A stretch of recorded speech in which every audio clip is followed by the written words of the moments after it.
Here's how to find your 1099 on Robinhood. In the lower right hand corner, we're going to go to our profile icon, and in the upper left, our menu drop down. And in here, we're going to find Tax Center. Might have to scroll down a little, you'll see Tax Center right here.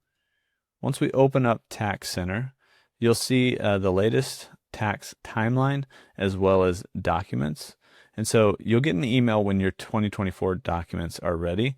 If it's past that time frame, then you can view previous documents here. And when you view your previous documents, you can search for the tax year.